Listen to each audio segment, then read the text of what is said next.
tibalah saat dimana kita akan membahas season kedua dari anime Dr. Stone. Pada seri yang satu ini, kisah perjalanan Senku akan lebih berfokus pada pertempuran kerajaan Sain melawan Tsukasa Empire. Sebelum kalian menonton video ini, alangkah baiknya jika kalian menonton season satunya terlebih dulu. Link rangkumannya akan saya taruh di deskripsi. Tanpa berlama-lama lagi, ini dia Dr. Stone, Stone War.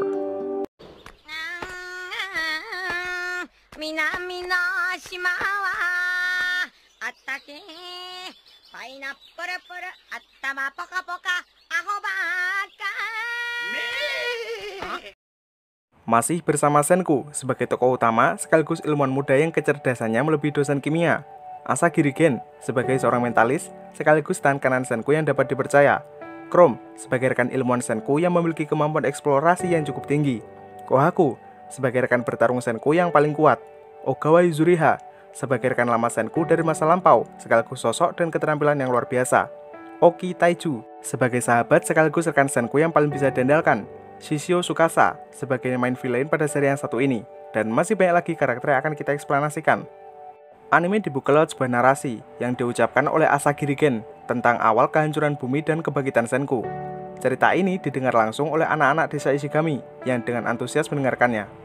Pembuatan ponsel kedua telah selesai, tapi sebelum itu, Senku terlebih dulu mempersiapkan perbekalan sebelum berperang, yakni makanan luar angkasa, atau sebut saja makanan darurat. Mereka akan membuat dan mencampurkan komposisi ramen ekor tupai dalam satu wadah, kemudian membekukannya dalam iglu selama beberapa hari. Setelah itu, mereka akan mengeringkan ramen tersebut dengan mesin penyerap udara, dan jadilah makanan luar angkasa, yakni ramen gelas. Record player yang baru Senku ciptakan menjadi pusat hiburan di desa Ishigami, dengan menampilkan suara merdu dari rekan AS Senku yang bernama Diva Lilian. Gen sempat menyinggung masalah kualitas audio dari record player, lalu menyusun strategi baru bersama Senku. Hal pertama yang harus mereka lakukan adalah mengirim ponsel kedua kepada Taiju dan Yuzuriha. Lalu Gen akan menirukan suara Lilian untuk berbicara, lalu memutar musik rekaman sebagai bukti penguat fakta. Pesannya akan mereka kirim berupa berita palsu, yang menyatakan jika Amerika akan segera mengirim bala bantuan ke Jepang. Pesan ini diharapkan mampu mengecoh prajurit Tsukasa, sehingga Senku dapat mudah untuk menangkap Tsukasa dan Hyuga. Meskipun pada akhirnya, Senku dan Gen akan dicap sebagai pembohong besar. Tak disangka, perbincangan mereka didengar langsung oleh Chrome, yang kemudian mendapatkan penjelasan ulang dari Gen, bahwa mereka akan mengirimkan ponsel, lalu menyebarkan berita palsu kepada pasukan Tsukasa secara diam-diam, yang nantinya akan membuat mereka terkecoh. Kebencian besar dari pasukan Tsukasa adalah akibat yang harus diterima Senku dan Gen. Chrome menyangkalnya karena dia mengajukan diri untuk menggantikan Senku dalam proses pengiriman ponsel, lalu sepakat bahwa mereka harus menanggung resiko ini bersama-sama. Di keesokan paginya, regu pengirim ponsel akan segera berangkat. Regu ini sendiri terbagi menjadi 3 gugus, yakni Chrome sebagai teknisi, Magma sebagai pengangkut ponsel, dan Gen sebagai penunjuk jalan. Kohaku mengingatkan Senku jika Homura masih mengawasi mereka dari kejauhan. Senku memiliki sebuah ide, di mana dia dan beberapa rekannya akan mengalihkan perhatian Homura dengan menggunakan bom suara yang terbuat dari kandung kemih rusa. Selama pengalihan berlangsung, Chrome dan pasukan pengirim akan lari dari arah yang berlawanan. Ledakan yang Senku ciptakan memaksa Homura untuk datang ke sumber suara. Kohaku sempat menyergap Homura dari belakang, namun itu sia-sia. Senku mengeluarkan senjata kedua berupa flashbang yang akhirnya bisa menangkap Homura. Senku tak cukup kuat untuk menahan Homura. Hal ini memudahkan Homura untuk melepaskan diri. Dia menyadari satu hal yang ganjal, di mana Chrome, Magma, dan Gen tidak ada di sana untuk membantu. Homura yang sadar pun segera melakukan pengejaran, sementara warga desa Ishigami malah dibuat bingung akan pergerakan Homura. Senku mengeluarkan senjata ketiga berupa senter ultraviolet yang dapat melacak bubuk permata ajaib, yang mana bubuk tersebut sempat Senku tabur ketika dia tengah mengunci pergerakan Homura. Senku mengirimkan kode Morse lewat jaringan telepon yang dibawa Gen. Mereka berencana untuk menjebak Homura dari 2 sisi.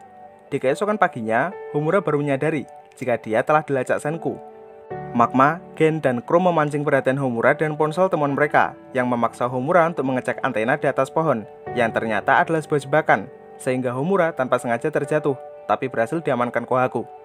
Homura berhasil tertangkap. Pasukan pembawa ponsel kembali melanjutkan perjalanan ke Tsukasa Empire. Sesampainya di sana, mereka menemukan sejumlah manusia yang masih membatu dengan kode angka terendah sebanyak 33, yang menandakan bahwa Tsukasa telah memiliki 32 anak buah, atau bahkan lebih. Gen berhasil menemukan makam Senku, dan mereka segera menanamkan ponselnya di sana. Tiba-tiba, mereka mendapatkan serangan anak panah dari anak buah Tsukasa yang memaksa mereka untuk kabur ke sebuah tempat. Sementara itu, Taiju dan Yuzuriha berhasil menemukan ponsel Senku dan terhubung dengannya setelah hampir 1 tahun berpisah. Taiju hanya mengucapkan "aku Senku" berkali-kali, yang tentunya membuat Senku sedikit ilfil. Gen dan kedua rekannya berhasil dipojokkan ke semak-semak. Sosok yang mereka lawan adalah pemanah yang memiliki pendengaran super, melebihi Haji Bolot. Chrome menggunakan baterai untuk menciptakan asap, supaya Gen dapat kabur dengan aman. Beberapa saat kemudian, Taiju mendapatkan perintah untuk menunjukkan ponsel tersebut kepada salah satu bawahan Tsukasa. Dia adalah atlet karate yang bernama Hanada Nikki. Di saat yang sama, Gen berhasil sampai di desa Ishigami dan melakukan rencana utama dengan menirukan suara Lilian.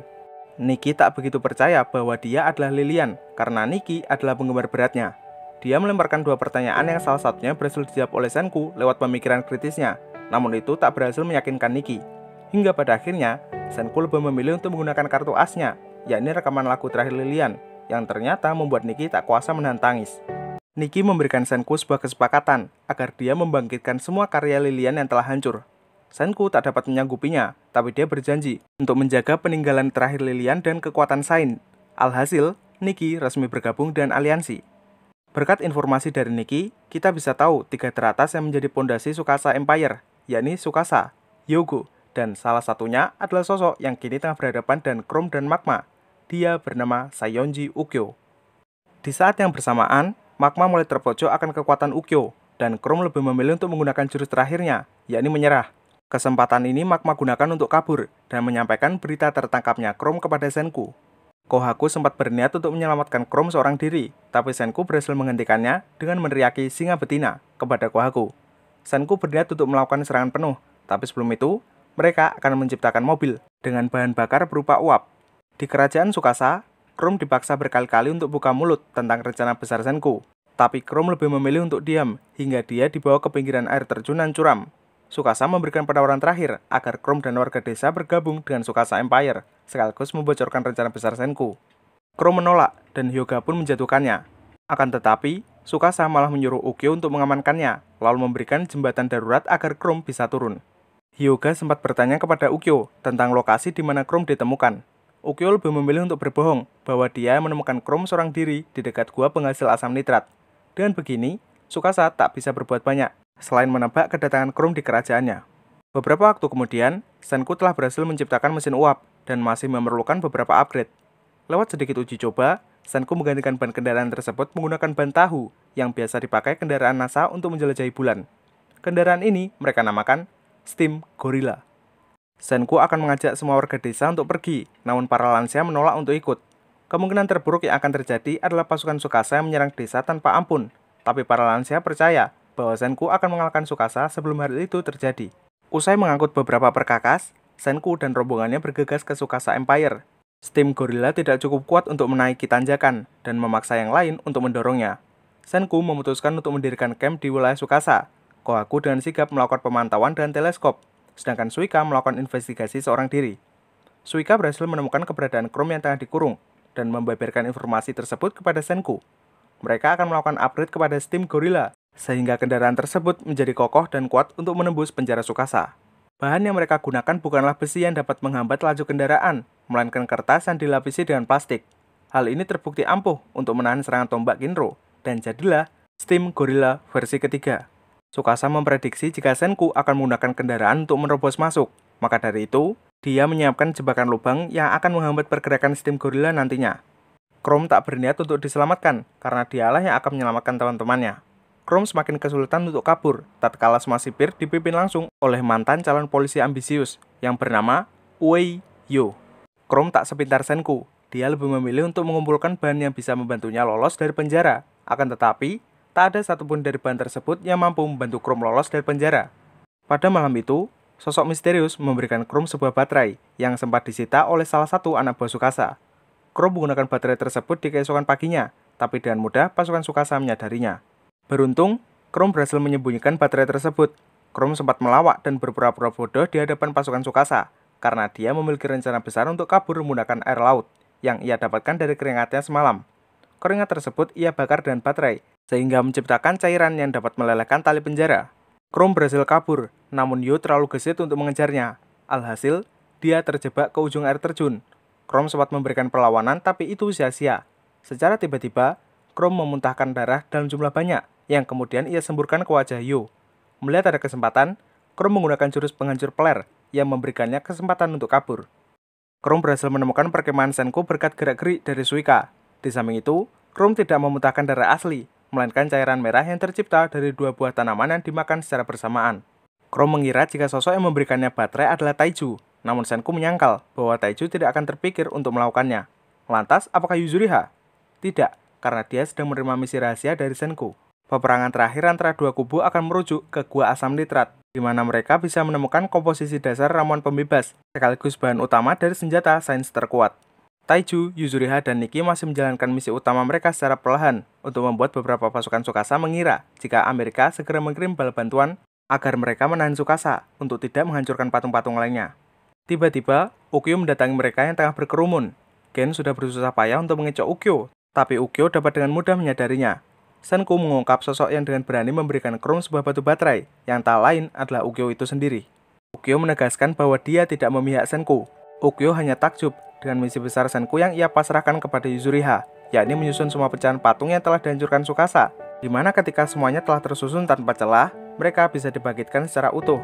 Sementara itu, Hyo menyuruh bawahannya untuk menginfokan Tsukasa bahwa dia telah tewas ketika sibuk mengejar Chrome. Kemudian, Hyo pergi dan berat untuk mengulang hidup baru.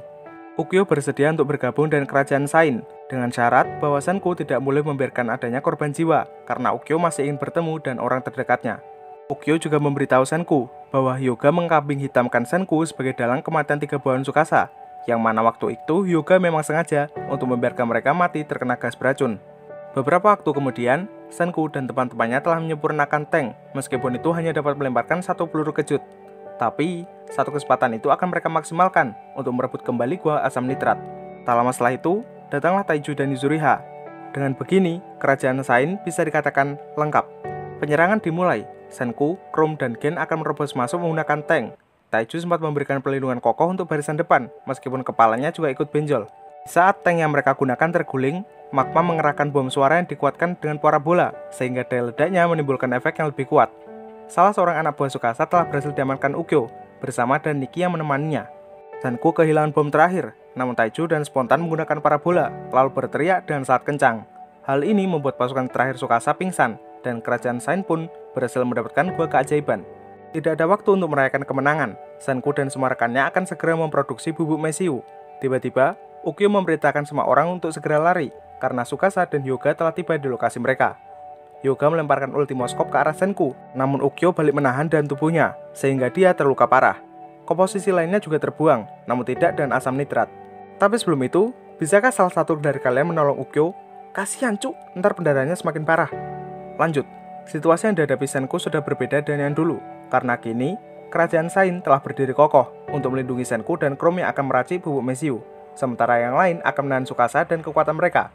Senku memiliki tingkat keberuntungan yang sangat apes, namun Chrome berhasil menutupinya dengan asam sulfat yang membuktikan jika kesialan dapat diatasi dengan Sain. Di saat semua orang sudah babak belur dibuat Tsukasa, Gen melepaskan pesawat kertas dinamit yang dapat menghancurkan pepohonan dan ledakan. Pesawat kertas memang mempunyai akurasi yang buruk, namun Ukyo segera bangkit untuk melakukan gertakan. Senku melakukan negosiasi, lalu mengatakan jika tujuan utama Tsukasa adalah menghidupkan adik kandungnya yang telah dikonfirmasi menderita koma berkepanjangan. Kondisi keluarga yang hancur mendorong Tsukasa untuk mencari uang dengan cara bertarung, agar Tsukasa dapat mencukupi kebutuhan adiknya. Senku menawarkan ramuan ajaib yang sejatinya memiliki efek penyembuhan. Dengan kata lain, adiknya Tsukasa masih bisa diselamatkan, dan Tsukasa pun menerima tawaran Senku. Waktu telah berlalu, semenjak kedua kubu lebih memilih untuk berdamai. Semua orang akan berbondong-bondong untuk mencari lokasi adik Tsukasa dirawat, lalu melakukan pencarian ke penjuru titik utama, hingga Tsukasa akhirnya menemukan sosok adik tercinta yang bernama Shishio Mirai. Yuzuriha telah selesai membuatkan pakaian, lalu dilanjutkan dengan Senku yang menuangkan cairan ajaib. Waktu yang diperlukan tak cukup lama, karena setelah itu, Tsukasa bisa bertemu kembali dengan satu-satunya keluarga yang ia miliki. Mereka kembali kedapatan masalah, di mana stok dinamit yang mereka pakai berkurang banyak. Tak lama setelah itu, terjadilah sebuah ledakan yang membuat gua asam nitrat hancur lebur. Pendengaran Ukyo sendiri telah dimanipulasi dengan Homura yang telah dibebaskan Hyuga. Senku segera berlari untuk memberikan peringatan, namun Hyuga lebih dulu mengunduskan tombaknya ke arah Mirai, yang kemudian Tsukasa tahan dan tubuhnya. Senku hendak menyelamatkan Tsukasa, namun Hyuga keburu membuang mereka ke air terjun. Sesaat setelah kejadian, Tsukasa terkapar lemas tak berdaya, sementara Hyuga mengajak Senku untuk melakukan negosiasi, di mana Hyuga meminta Senku untuk menghidupkan orang-orang dan menciptakan suasana seleksi alam di dunia ini. Atau kasarannya, Hyuga ingin melakukan battle royale, namun dengan rasa eliminasi yang nyata. Tentu Senku menolaknya, dan dia melempari Hyuga dan batu-batuan, yang beberapa di antaranya adalah patung burung walet. Tsukasa kembali bangun, meski kondisinya sangatlah parah. Setelah sedikit membahas rencana dengan Senku, Tsukasa akan menahan Hyuga, lalu menyingkir sesuai arahan Senku, karena Hyuga akan mereka kurung dalam kobaran api. Hyuga lolos dari trik Senku dan mudah, dan dia pun segera menghunuskan tombaknya ke arah Senku. Tsukasa yang tidak terima langsung membalas serangan Hyuga, namun apa daya, Tsukasa telah kehilangan separuh lebih dari stamina yang ia miliki. Senku kembali bangkit, karena dia menggunakan baterai magnesium yang dilapisi karbon, sehingga ia dengan mudah terhindar dari serangan Hyuga. Tsukasa menahan Hyuga yang ingin menarik tombaknya, lalu Senku melancarkan serangan listrik lewat baterainya, yang pada akhirnya membuat Hyuga pingsan tak sadarkan diri. Setelah terjadi pertarungan sengit, Homura datang untuk membalas kekalahan Hyuga. Akan tetapi, pasukan kerajaan Sain dengan segera memberikan backup, sehingga Hyuga dan Homura akan ditahan, hingga peradaban dunia telah kembali. Kohaku mengira jika ini semua telah berakhir, namun nyatanya, Senku baru akan memulai rencananya, yakni memulihkan dunia secara utuh. Yu, yang awalnya seorang pengacau, kini bergabung dengan kerajaan Sain untuk membantu Yuzuriha dalam penyusunan keping-keping manusia yang masih membatu. Di samping itu, Tsukasa hanya bisa pasrah, dan kondisi organ dalamnya sudah hancur. Senku memiliki ide untuk memanfaatkan efek regenerasi dari pembatuan. Namun, satu hal yang tidak Senku ketahui adalah cara membatukan seseorang. Karena tidak ada jalan lain, Senku akan menutup luka Tsukasa sementara, lalu membekukannya dalam jangka waktu lama. Dalam jangka waktu tersebut, Senku akan mencari cara untuk membatukan seseorang, dan jika sudah, Senku akan membangkitkan Tsukasa yang kemudian dibatukan. Kedua kerajaan akan bahu-membahu untuk membangun ulang kerajaan Sain. Senku dan beberapa rekannya telah selesai menciptakan sebuah mesin pendingin. Dia sempat berbincang dengan Tsukasa untuk terakhir kalinya, sebelum Senku menaruh Tsukasa dalam mesin pembeku. Tak lama setelah itu, Senku mendeklarasikan tujuan berikutnya, yakni mencari sumber cahaya pembatuan di ujung dunia, dengan menggunakan kapal yang akan mereka ciptakan. Dan season 2 pun berakhir. Ada satu adegan pada season ini yang membuat saya penasaran, di mana Gen berkata jika dia dan Senku berbohong, para dewa akan membenci mereka berdua. Nah, di saat itu pula Senku berkata jika dewa sudah absen di dunia Sain. Ada satu adegan lagi, di mana Mirai hendak dibebaskan. Jadi gini, sebelumnya Mirai kan mengalami koma berkepanjangan alias non-fungsi otak, sementara orang yang berada dalam pembatuan juga mengalami non-fungsi otak. Ramuan ajaib sendiri memiliki kemampuan penyembuh, yang tentunya juga bisa mengaktifkan sel otak yang telah mati. Tepat sebelum Mirai bangkit, kita bisa melihat Yuzuriha yang memanjatkan doa, sementara Senku sangat berkeyakinan jika ramuan ajaib lebih berguna ketimbang berdoa. Dari keseluruhan fakta, dapat disimpulkan jika Senku merupakan seorang ateis. Di post credit scene, kita diperlihatkan sosok karakter yang masih berada dalam pembatuan, yang saya sendiri juga tidak tahu siapa dia. Jadi buat yang tahu, silahkan tulis di kolom komentar. Koreksi juga jika ada salah dalam pembahasan. Keiko, watashi wa ari to mata aimashou.